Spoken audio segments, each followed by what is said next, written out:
films don't sell in Nigeria. The star actors had taken over. So it is only their films that are making the money. Every actor is a producer in Nigeria.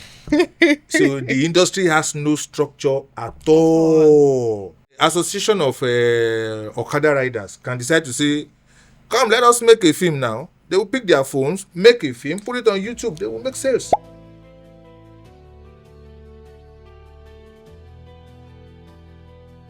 Welcome to the Creative Corner on the Talk and Tones podcast, where we explore the chaos, the craft, and the content behind creativity.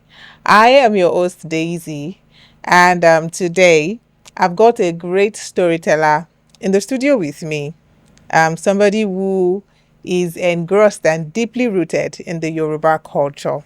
So from Iboju to Rubicon to Kukoyi, he has done a lot of works, to mention but a few. And I'm excited to introduce to you today Mr. Jerry Hade Idris. Or should I say Director Jerry Hade Idris? Hello, good afternoon, sir. Thank you very much. You're welcome. You can as well add actor. Okay, actor. You can say writer. You can say production coordinator. Okay, storyteller. Everything that comes to mind. You've heard it all from him. And I'd like that you introduce yourself for our people watching. All right, my name is Ade Idris, popularly known as Jerry. What I do is filmmaking. That is all I know how to do. I'm just a filmmaker.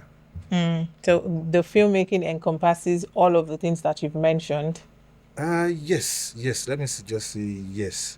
Why I said let me just say yes. As an actor, Okay. An actor is not a filmmaker. Okay. An actor is like a tool, one of the tools we use, one of the tools for the filmmaker. Now, one of the tools are we have the cameras, Yeah. we have the set, we have the props. Mm-hmm. So we have the costume. Yes. The actor is also one of those tools, though a major part of the tool. But an actor is just one of the tools for the filmmaker. Okay. Now, for people watching, and I know that most times you're behind the cameras, you're not really in front of the camera. So for people watching, how would you describe yourself? Like, what type of filmmaker are you? All right. What I do basically is that I direct. Okay. So, and a director, sometimes with the way we do things, a director, I personally want to differentiate a director from a filmmaker. Okay. The filmmaker knows everything about the film, from the pre-production to the production proper to the post-production. Yeah. So that's the filmmaker.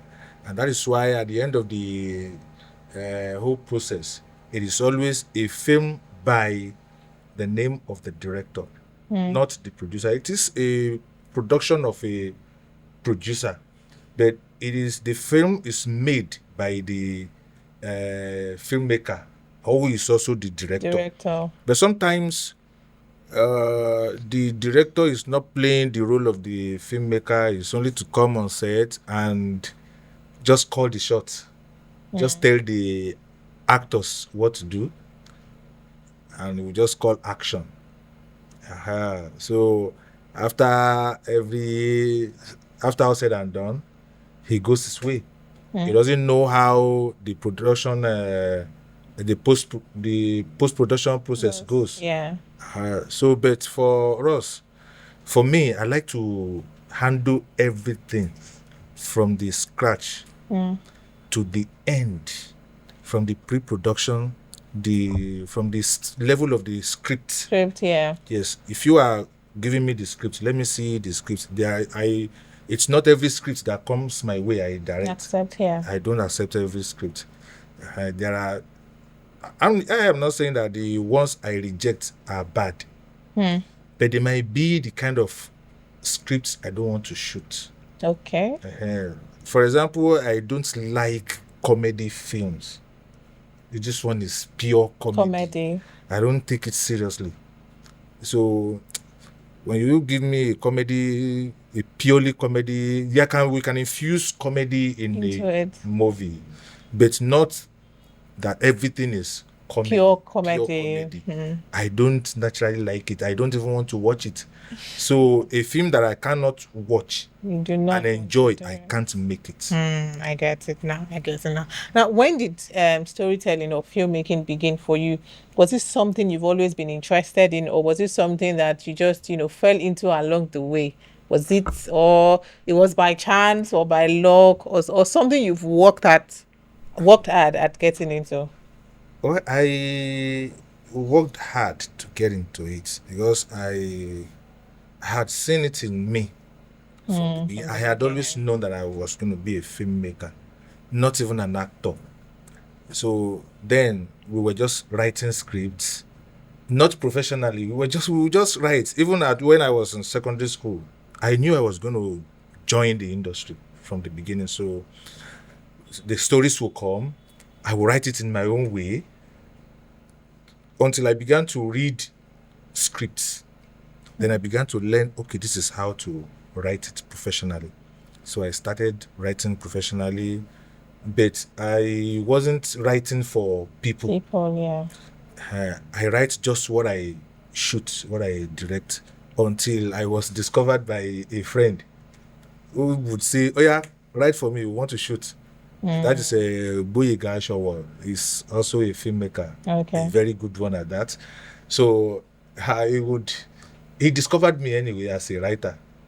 I had been writing, but I never thought I could write for another director to direct, because I don't call myself a professional scriptwriter. I thought I can only understand what I wrote. That I'm not sure any other person can understand what I am writing. So let me just write for myself and direct for myself. So when Boyega saw my script, he will always call me, come and write for me. Okay. That means I'm a script writer here. Okay. So you're deeply rooted in Yoruba films, or do you also do like English movies and all of that? Yes, I do. Once is an African movie. I don't know what we call an English movie. I don't. That's what we the audience call it. There is nothing like English movies. We are not. We are in Africa. There is African films. There is English film. The English film, what we are making here is not English film. It is only in Britain they make English films. They are the English people. We are not English. We are Africans. So there are Americans. The Americans are not making English films. The Indians also make their films. They are not making English films. Though they can make films in English language. The same thing is what we do here. We make films in English language, but we don't make English films. So we make African films in different mediums. You can make African film in English.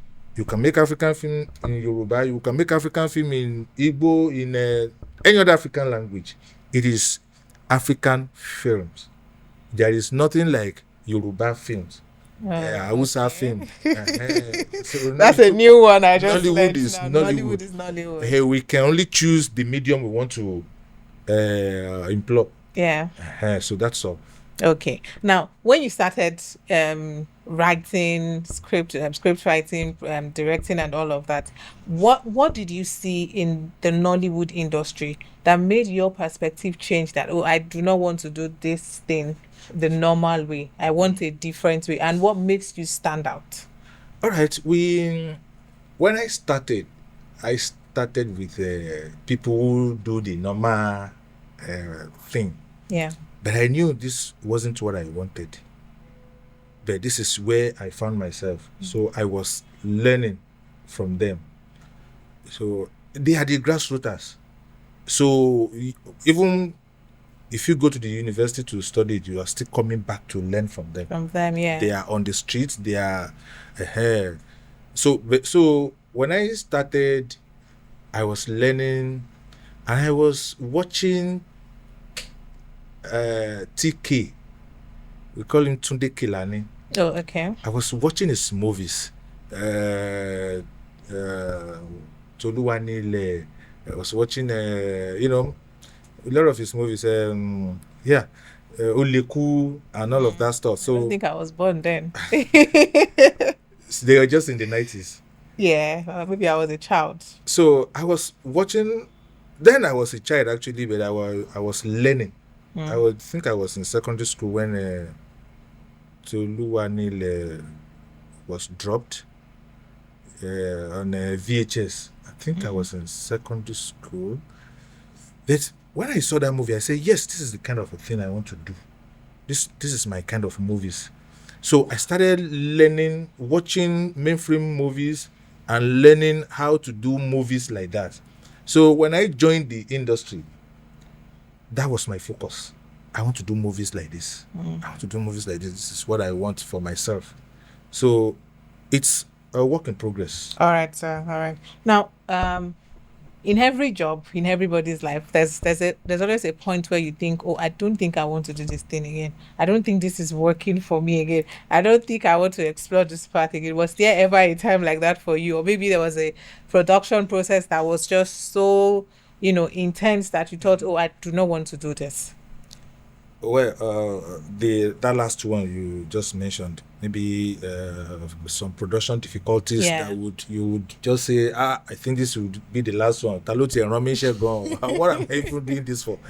It has never happened to me Oh, wow. because I see every production process as an adventure, and there is no production that will not come with its own challenges.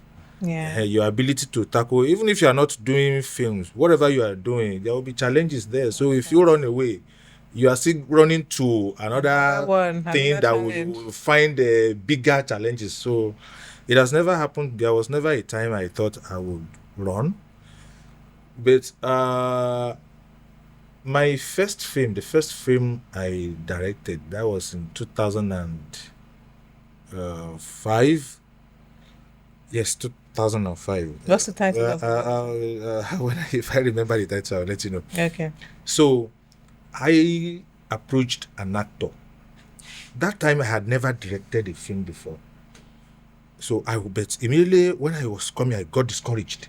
The actor discouraged me. I wanted to take a step back. Say, I don't think I can do this thing. That actor, I wouldn't want to mention his name. You can't mention the name. He's a good man, so I don't want anything that would do anything to his image. So when I approached him, I said, look, I have a production. We are on a pre-production level, and I would need you to be a part of the production. He said, okay. He said, who is to direct the movie? I said, myself. I am directing it. He said, no. Go and get a director. Come and call me. So at that point, I thought that, so this is what these star actors do.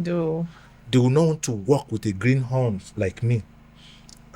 So how am I going to get known?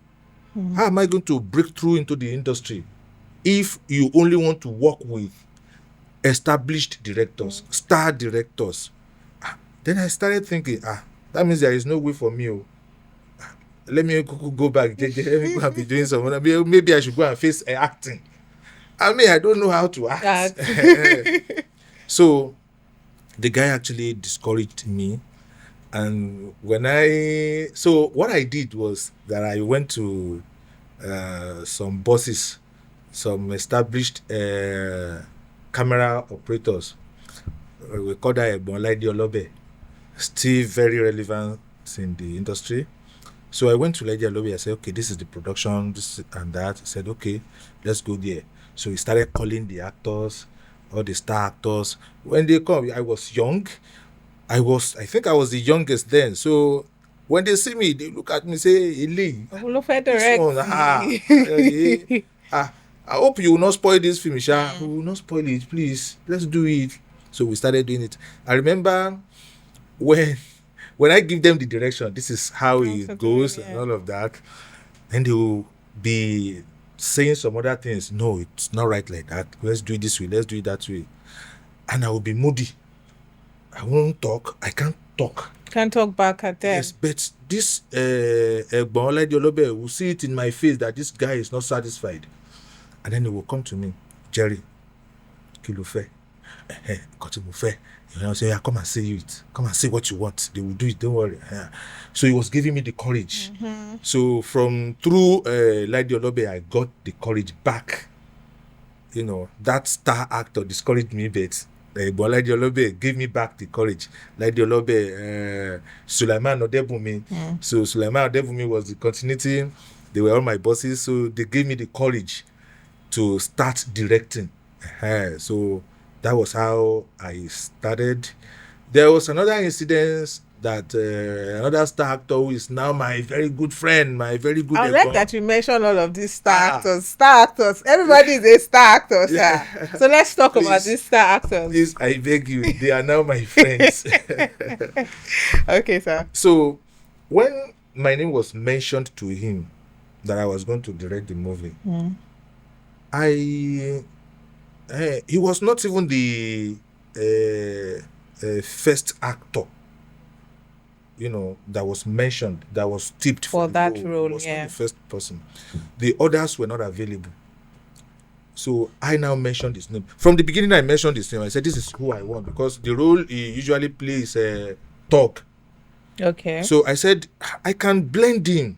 I want something new. I don't want the usual things. Because this one plays lover boy. He must play lover boy. No, I don't want that lover boy. I don't want that is lover boy in my film. I want something different. So I said that this one that usually plays Tog is who I want to play lover boy in this particular movie. So they said, no. They want who plays lover boys. So all the lover boys were busy at that time. So they now said, okay, let's call this particular person. I said, fine. So when they called him, he asked, who is the director? When my name was mentioned, he didn't know me then. He said, no, go and get this particular director to direct it. And so they got that director. So I was looking at them like this. Me that mentioned I even recommended you. Me that recommended you. Me that fought for you. But I was watching. So when the director came, some people told the director that this boy was supposed to be the director. See the situation that happened. They said, okay. So the production, I think, the production took us like 5 days. So he directed for 2 days. He left. He deliberately left. For you to step in. He now said, come, boy. Look, I am busy. I have another project I want to attend to. So take over. I will come back. Just standing for me. I'll come back. I said, okay, sir. Then I began to do it. So all of them were like, this guy is actually good. This guy is actually good. So if I had left, I wouldn't have that opportunity. So that gave me that muzzle. The courage, yeah. The courage. So among them. So okay. Those are just the two situations. All right, sir. Let's talk about your directing process. On set, are you the calm, intense? Who are you really on set? Well, if you say you are the calm person, and then people see it, and they say, I know that man, he's not calm like he claims he is. It depends on the situation. It depends on the actor. It depends if you are just the calm one. Yeah. You know, people will just mess it up. And if you are just the gara, we will just mess it up. Yeah. So the situation determines what my approach. The situation determines my approach. If the actor is not doing well, like for me, everyone that comes on my set, whether you are a star or not a star, once you step on my set, you automatically become a celebrity for me. I treat you like a celebrity because I need to get the best from you. Yeah. Except what I don't tolerate is If you don't have talent, don't come on my set. I will so embarrass you. So don't come on my set if you are not talented. What do you mean not talented? A lot of people want to act. They want to be stars, but they don't have the talent. I took my time to learn even acting. So you can understand I the understand flow. what acting means. So if you have not learned it, you just want to take advantage of it. Okay, that director is my friend. Oh yeah, put me in your film. Me, I don't do that. The last production I directed, the producer, Wale Are, I will mention that one's name. Okay. So Wale Are, we were looking for a girl that will play a particular role, the lead role. I said, this role, I don't want an established actor. So sometimes let us give chances to the upcomers. Yeah. So I said, this particular role, I want an upcoming. So he was giving me pictures of different ladies. I said, no, I don't want this. I know this does not look it. I don't know the acting prowess, but some of the things I consider, they look not necessarily beautiful. You can be ugly. It may be that the script is telling me that what I am seeing in the script is an ugly face. It might be that what I'm seeing in the script is a fat woman. So don't give me Agbani Darego. I won't use her because she's very beautiful. Yeah. No. There are roles for the beautiful ones. When that role come, okay. So I was looking at pictures. So it was later, after I had rejected a lot of pictures he showed me, he now showed me a particular picture. I said, yes, this is the person. I never knew that person. Okay, that person, I had already mentioned his name, right? Okay, that person is his personal person. Omoshe. Oh, okay. So he didn't bring Omoshe forth. He was so professional that he was bringing other people until when I could not make a choice. I brought the Omoshe. I said, okay, this one looks it. And when she brought her, we just shot the movie. So at the point when she was not, maybe she got tired, she was doing somehow, I did somehow to her. But basically, I treat my actors like celebrities. So maybe that is why every actor that come on my set, they always believe in me. I make them to like me first. That's when the work gets. That is when the work will flow. Yeah. If they don't like you, let them be free. So that is what I do, and that has been the secret of my little success. Mr. Jerry just revealed his secret. So, up-and-coming directors, please grab that. All right, let's talk about the stereotype in the Nollywood industry. I do not want to say the Yoruba movie industry, the Nollywood industry. You mentioned earlier on that there are directors or there are actors who wouldn't want to work with certain directors or producers and all of that. Yeah. So, what really causes all of this? And we outsiders that are not in the industry, we all believe that there's a division in the Nollywood industry. What is the cause of all of this? Well, for me, as a director, I don't want to work with some producers. Why? That particular producer, I don't want to work with you. They will mess you up. Once you are not sharing the same vision with your producer, let the producer go. I had rejected a number of scripts. I had rejected a number of producers. I don't want to work with this person. I know how he wants his work to be. And me, I don't want that kind of work. Like I said earlier, that I don't do just any script. Okay, so I want to cut you short. I'm sorry about that. Can we describe the hierarchy? So from the filmmaker, is it the producer next, then the director, or how does it work? Yes, it is the producer first. Okay. The producer employs the director. Okay. So when the producer employs the director can now say, look, I have a team. And it is always the best for you to let your director bring his team. Until the Àwọn tó máa gbọ́ràn sí lẹ́nu, àwọn tó mọ fire. When I raise my hand like this, my DP knows what I'm talking saying. about.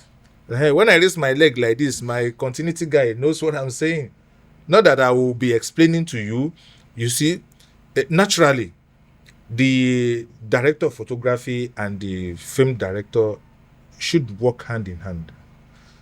Like, even before they get on set, they should have had a meeting, treat the script. This particular scene, this is what I want from it.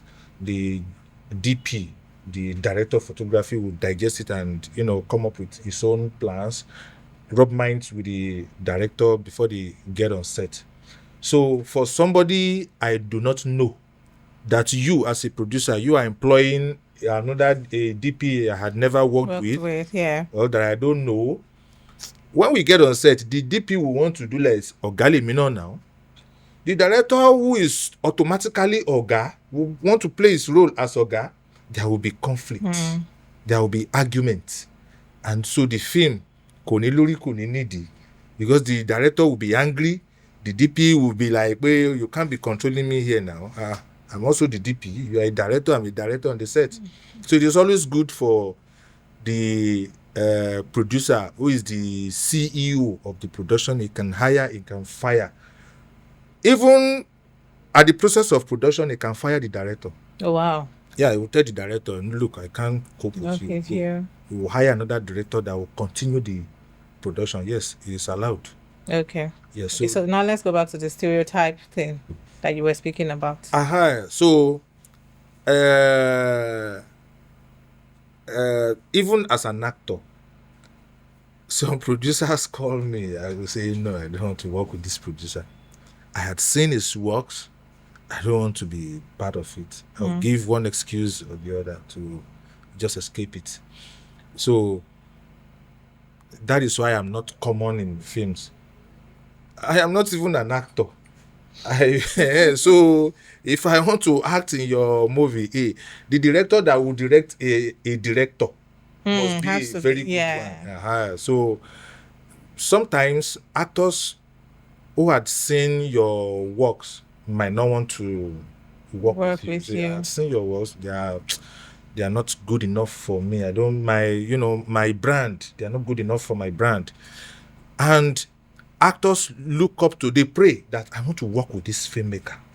So when there's, say myself now, I am an up and coming actor and I want to work with somebody like, say, Adedimeji Lateef or I don't know, Jaye Kuti or somebody, and then I reach out to them and they're like, no, I don't want to work with you, you are up and coming, I don't even know you, nobody knows you. We know these things happen. Yes.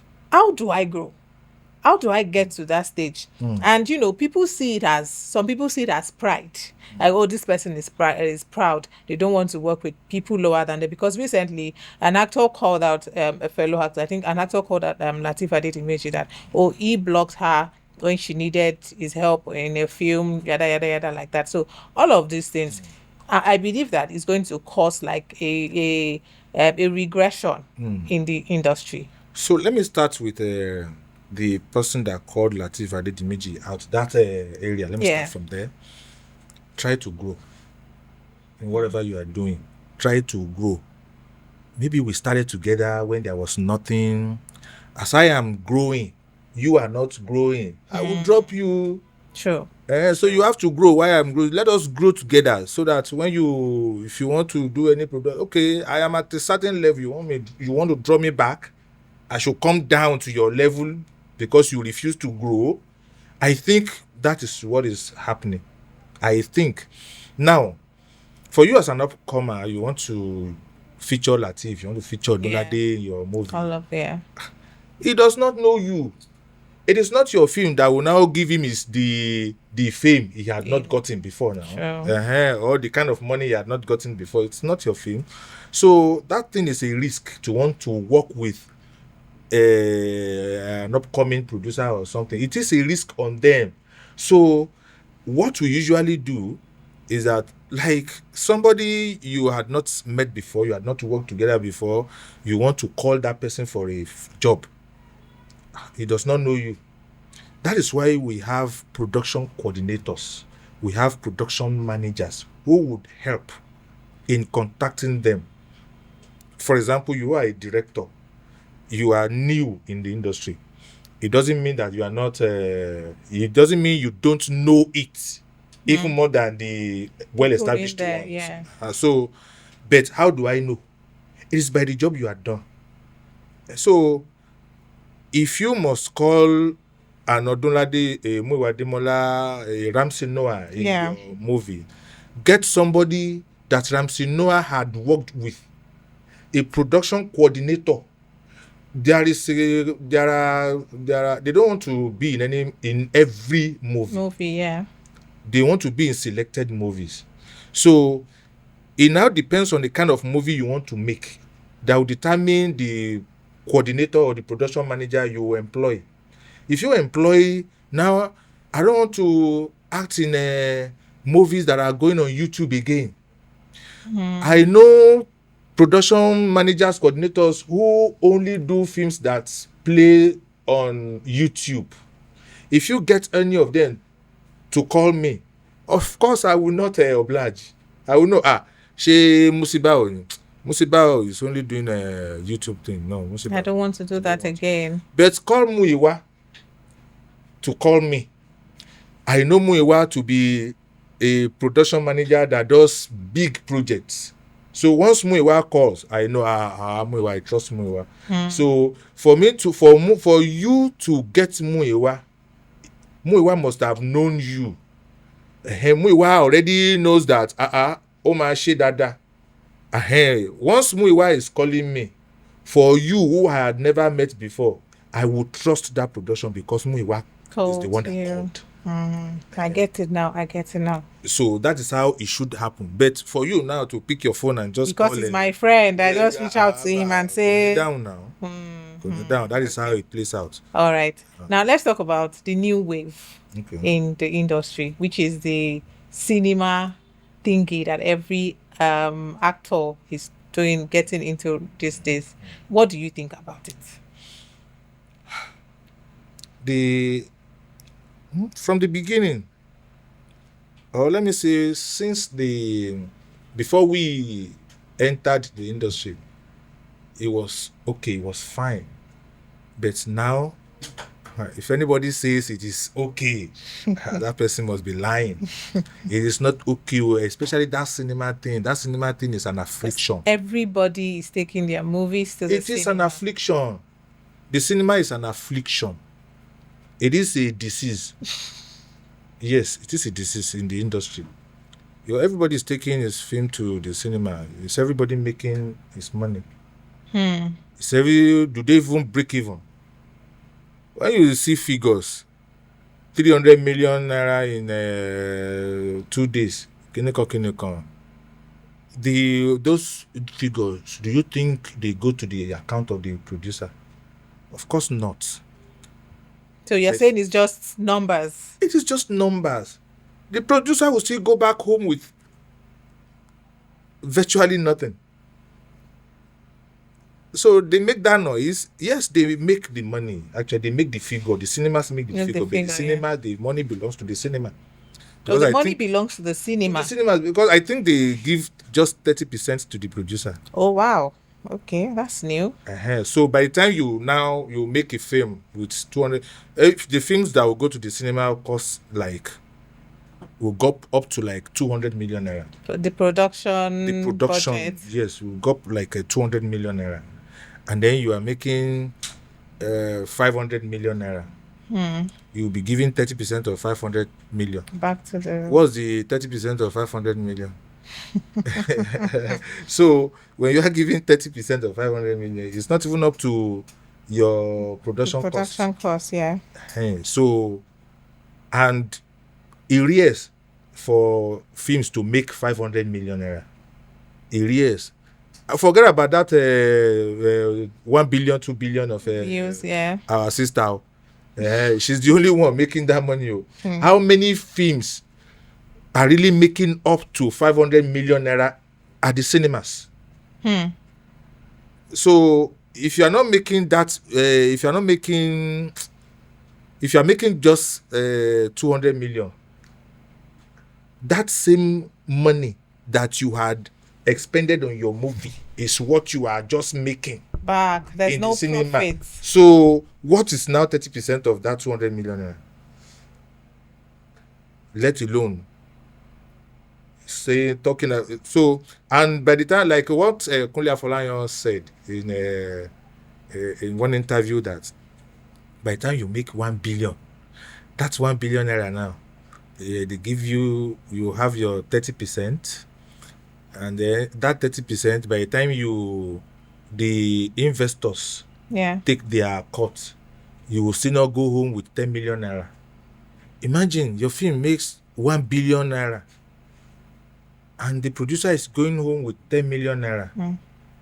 And every eye on you that you just You make made a billion naira, so you power now, but you're not making the money. So, and basically, let me say this for the records. Producers, films don't sell in Nigeria. Films don't sell on their own. Yes. I need you to quote me on this, and I need you to do your findings. Okay. The actors, the star actors had taken over. So it is only their films that are making the money. That you know how to make film, you had made a good film. How many good films make it out there are breaking even? I'm not saying this to discourage the investors, but it's the truth. So, but what we do normally is, there are several platforms now, streaming platforms. Yes. When you go to the cinemas, you make a little, you go to different platforms, different streaming platforms, you make your money and a little profit. Just a little profit. But for now, the actors, every actor is a producer in Nigeria. So the industry has no structure at all. It has no structure. It is, there is no industry. There is no industry in itself. Everybody can come in, can go out. Association of Okada riders can decide to say, come, let us make a film now. They will pick their phones, make a film, put it on YouTube. They will make sales. I was going to ask that, we have associations that are grounded. In those days, associations do work. Then there were few associations, like there used to be ANTP for the Yoruba setup. There used to be ANTP, only ANTP, where I remember that time, when they see you on movie set, they will ask you, what association are you from? Let's see your ID card. If you don't have an ID card, leave the set. You will leave. Oh, okay. If you commit any offense, you'll be suspended. But now, nobody can suspend anyone. Nobody can say you are not qualified to work. Anybody can just come and say, I am an actor. Anybody can come and say, I am a director. And you're allowed into the industry. You just enter the industry, you garbage in, do whatever you want to do. That is why there are mediocres in the industry. There's a saying that some people would say, you just bring owolomuwa in the industry, more act, more kokoshe. A lot. My friend told me one day, he said, Charles Adeniyi, we work together as my partner. He said, there is this lady, she produces back to back. She said the reason why she had not brought that lady to me, for me to produce, to make a film for her, is because I will not accept her. Because she does not know how to act. But she produces back to back. He said he knows that I will not accept her. So, that is me. But she's working with some other people. So, tó bá ti lówó lọ́wọ́, it's your film. The producer, and after making like 2 films, the next thing is àgbààgbà òṣèré tó wà ńbẹ̀, ó ti dàgbààgbà òṣèré náà nìyẹn. So for me, there is no industry. Any industry that has no structure, that industry is not existing. No, it is not. All right. It has become, the situation is so bad that we pick people on the street. People, like, we work in people's homes. There is no industry, no serious industry will be going to people's homes to work, to shoot a movie. Shoot movies. Yes. Everybody is seeing what you are doing. Sometimes you will now shoot making of the film. You put it out. This is the making of the film. Which making are you showing? Everyone has already seen that. Before you move from one street to another, you see people shooting a movie. So is that why there's now the inception of film villages and all of that now? Yes, that is an improvement. And individuals are doing it. The likes of Ibrahim Chata, the likes of Kunle Afolayan and Dele Odule and some other people are doing it. It's a good thing that is happening in the, I don't want to call it in the industry. Well, it's a good thing. Maybe as time goes on, things will be all right. So then we don't used to have a film village. I think the first film village was the one established by late Ogunde. Okay. In his hometown in Ososa. And over the years, I don't know whether any producer had thought of taking his project to that place. So until Kunle Afolayan and Ibrahim Chata established their own. And that is bringing a little sanity into in the industry. Okay. All right. We're rounding off now. So I just want to ask, what makes a good story? Hey, this one deep, girl. Well, story is different from script. You can make a good story and not make a good script. Okay. Once the script is not good, you are not going to make a good film. Okay. Let the actors be spitting fire. Let the set be very good. Every camera, the sound, everything is good. Once the script is not properly written, there's no way you are making a good film. So there is no, somebody said every story is good. There is no story that is not good. But it depends on the writer. It depends on the script writer. So there is no, I don't believe there is poor story. Just drop anything on your head. Just drop it. Writers will refine converge it now and just make a good story out of it. So they now look for a skillful writer. So that is where writers come in. Okay. So. All right. Now, what's the biggest lie you think people believe about the movie industry? The biggest lie, like maybe there's money in this industry or something else. What's the biggest lie you think, sir? The biggest lie.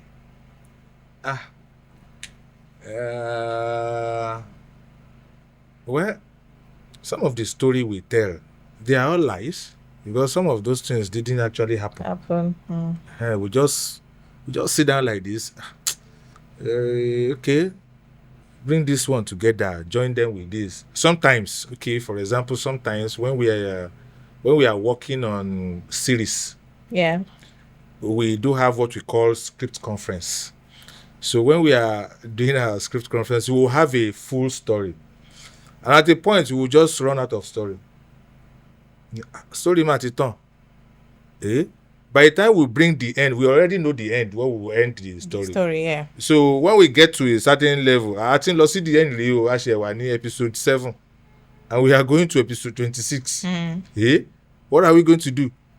Okay, let us form stories. We begin to think of things that happen. So, but like you said, the biggest lie, sometimes we want to, there is no serious money in the industry. But sometimes what we do is, especially for our actors, they want to live above their income. Actually, the income is okay for them. But they want this high life. So instead of us, maybe we'll find help. No, we want to show one bear now. So there is competition amongst us. There is this competition. I want everybody to know there is this packaging. Packaging, to me, packaging is a lie. Package yourself. Tell lies about yourself. What you are not. Tell it what I out. am. So I don't have a car. I want to go there. Let me hire a car, or my friend come and pick me. Let's go there, so that they will not say, kò tí ẹ ní mọ́tò. So I would say most often we like to fake it. Fake it till you make it. We like to fake it. So sometimes it helps. So when you see some people, olówó èló mo wá fẹ́ fi lọ báyìí. So it's just like packaging your brand. Package your brand. So All right. And some people, that packaging is affecting. Tó bá ti package jù, nobody will call him. Don't go there. Don't go there. And the person will be out of job. He will now need that small change. To come He will not say, sister, please, that small change, give me, I will do it. He wouldn't want to descend. So you want to stay up. You want to maintain it. So people are no longer calling him because it will be too expensive for them. And he wants to collect that small money. There is no way he will say, Emowa. When nobody is calling you won't call them. Say, pè mí fún iṣẹ́ ni. Ti wọ́n jù ní ó dá mi wọ́n mọ́. Kò ṣeé ṣe. All right. So finally, sir, in the movie industry, who do you think has the most beef? Is it the females or the male? Females no. It is the females. Beef around do this. One thing I wanted to direct a movie, so they said that actor tó bá dé kò ń bọ́lẹ̀ nu mọ́tò kò ní bọ́lẹ̀. She will put on the AC and relax in the car. She will want people to come to her. And I said, àti wá wọ̀ báyìí o. So how am I going to do it now? And me, I will not go to her. Abba. Me, I will now come to you. Possible now. You will go and bring her in. Do your thing. Go and bring her to the set. But as I was stepping out to go and see whether it is the truth, I already met her on ground. They started doing her makeup. Say, now, I now got to realize that there were no other female colleagues around. That was why she stepped down. Being our crew last one and big. If there was a female, another one, hey, today, I went to my uncle. Let him not show. I think that is what they do. So you hardly find the male actors throwing jabs at themselves on social media. It's just these female actors that are always doing that. So beef, especially when they are of the same level, they play the same role. Okay. I wanted to ask if you would like to speak about the recent saga of Funke Akindele and Toyin Aimaku. So are we saying that is it because they're on the same level? Is that why there's so much beef between both of them? Because we actually don't know if there's really a beef between them. But that's what we see. That's what they're portraying. And that's what we're seeing. So is it because they're on the same level, or is it because you think somebody is bigger than the other and, the other person is trying to hold a foothold? Let me be very careful about this. So I wouldn't want to say things that will cause more trouble. Well, I like Funke for one thing. That Funke, let me say this in Yoruba, kò ń fẹ̀jẹ̀ sínú kó pètè ẹ̀rín.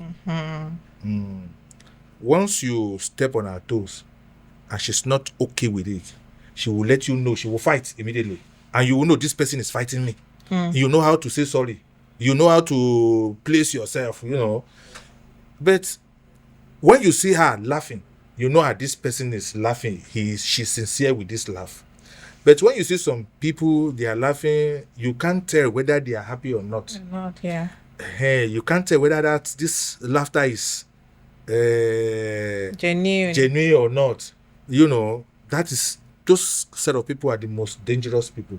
But when Funke is not happy with you, she will react. You will know this person is not happy with me. When she's happy with you, when you see her laughing with you, be rest assured that this laugh is Sincere.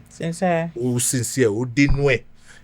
So that is the kind of person Funke is. So, but for me, she could have controlled that in the public, knowing that you are a celebrity, there will be cameras on you, especially when Toyin is coming to you. Yeah.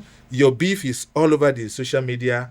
When you see that person approaching you, that person is going to mess you up. Because once that person greets you and you are not going to answer the other greetings, it's going to be a mess up for you. So she could have been patient enough. When she say Auntie Funke Carson, my dear Carson, that would be all. You can go to her behind the camera and say, Ori Edaru. Give me more, yeah. So, but I think that beef is allowed. Yes, let me say it's allowed. Maybe that is what is giving them the billions they are making in the cinemas. Let it continue. That drama is maybe, I don't know, I might be wrong, but I think that drama is making the industry more popular. Okay. So we are in social media age. So if you want to be relevant, you have to be out there. Create something mad, something crazy. These days, if you are not crazy, if you are doing reasonable things this day, you will be irrelevant. Try to do things that are not reasonable. That is when you can be there. That is when you can be relevant. Because these people on social media, they don't want good news. They want bad news. They want Kololawi to come and talk Iriaye, and Iriaye, there is no good news in Iriaye. Nobody wants to listen to or watch, say, that person just bought a car, just bought a house, it's okay, everything is going on fine with him. They want to know what the bad things. After I bought the car, he's telling a story. That is what people want. So people don't want good news, they want bad news. So you want to be relevant, give them that bad news. Cook up stories, give it to them. Trend. You will hear. That is when you trend. So that is why I don't know whether they even do it. I don't know. I can't tell whether they even say, Mojeka Burawa. It's a planned thing. Let us Burawa, let's throw jabs so that we can be relevant. Making somebody that is going down the drain will go to trending actor, say ọmọjẹ kí n bú ẹ kí wọn náà bú mi padà jọ àmì ìfẹ́ mi ìbúyàn jọ bú mi padà. All right, thank you very much. It's been fun having you here. Let me say, it's been fun having you here on set. Thank you. And I'm the director in this. And you are the actor. So yes. It's been fun having you here. It's been fun. And so I like that you say something to the people watching at home and to up and coming directors, who want to step into your field here. Anyway, to up and coming directors, you have to be patient. You have to be patient with your actors. You have to be patient with your crew. When the director is the head of the technical team. The producer is the head of the production. But the director is the head of the technical team. So, as the head of the technical team, once the production starts, you are now the Oga Patapata. And so you have to have listening ears. Things are happening around the production set that you cannot see. You have a lot on your head, so you can't see everything. You can't hear everything. people will be coming to tell you things. There is something wrong on your set, somebody will come and tell you. Like, I remember we were filming in Lekki, and a lady who is not part of the production, maybe a PA to one of the actors, sat down and was watching what we were doing. So an actor, Yaonile, you know, she was coming. When she comes, there is a particular seat. Okay. She will sit on that seat, and then after the scene, another scene, she will come back and take that same position. Yeah. And that lady now approached me, said, "Director, come." I quickly went to her. I know she has something valuable to tell me. She now said, "I noticed that woman. She had been sitting on that seat for about 3-4 scenes now. Change her now." I said, "Okay, thank you for this observation. Good one." I said, "Do you live with your parents?" She said, "Yes." "Your dad, your mom, do they sit in the living room?" She said, "Yes." "Have you noticed your dad or your mom changed seats in the living room?" She said, "No." That is now thing. That's your mom. The dad and the mom, that particular seat they want to sit. If you are there, once she's coming in, you will stand up by yourself. So that is the place that is comfortable for her to sit. So that is how, she observed it. And I now took my time to explain. Some directors will say, "Who are you? What's your problem?" When she notices something that is bad, that you had to correct, she will not be able to talk. Yeah. Because this person will shun me off. So you need to have listening ears as a director so that you won't make mistakes. That you are the director does not mean that listen to people. It is still your glory. It is to your own glory. It is a film by you. You are still the director. It doesn't take anything away from you. So what we call this directing is everybody learn now. So it is that collective effort. Everybody. Ọgbọ́n lọ́gbọ́n ni ìjà pé àgbàlagbà ní wèrè. So that is another secret of mine. I will listen. It is not necessary that I take to your advice, but I will still listen. If your advice is good, I will follow it. If it is not good, I will tell you why I can't take it, so that when you notice another thing, you will still have the courage to approach me. So be approachable. Don't be many director gbogbo ayé wà lọ́wọ́ mi, says who? Àwọn director another. After you, some other people are still coming. Yeah, of course. All right. And then to the viewers, please keep supporting Nollywood. Please don't go to, if you want to watch films on YouTube, go to YouTube, go and download that film. Don't go to all those the bloggers, all those sites. Okay. All those sites yama to go and download this. It is the same data you will use. It is the same data that you are used to use on YouTube. You still use to download the film elsewhere. So for you to help Nollywood, for us to be able to make more beautiful films for you, you see, sometimes when we are making the script like this, we will say, no, we can't achieve this. It will cost us a lot. And it will make the film interesting, but it will cost us a lot. We might not make the money when the film is out. But if you, the audience, if you are doing the right thing, watching the film at the right channel, then we will be able to put more effort in making more beautiful films for you. All right. Thank you very much, sir. Thank you. That was beautiful. So you've heard it from Mr. Jerry Ade Idris. He has told us a lot, and I'm sure you've picked one or two which is needed for you to grow and for your everyday life. My name remains Daisy, and this is still the Creative Corner of the Talk and Tones podcast. And until next time, I like to say stay jiggy and bye for now. And also, do not forget to subscribe to all our social media platforms at Talk and Tones podcast. So I'll see you next week. Bye.